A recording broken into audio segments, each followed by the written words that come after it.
Allora, adesso è il momento di presentarvi colui che ha voluto fortemente questa trasmissione, Yamma Cantà, perché per lui Napoli è sempre musica e sto parlando di Antonio Lombardi. Cocodeo!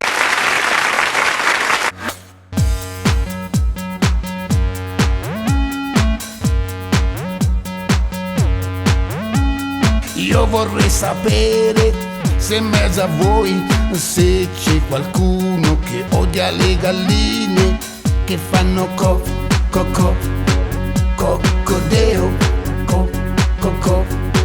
cocodeo.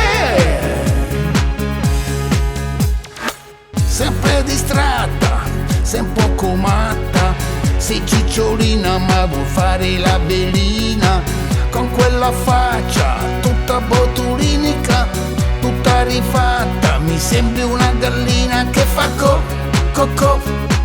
cocodè.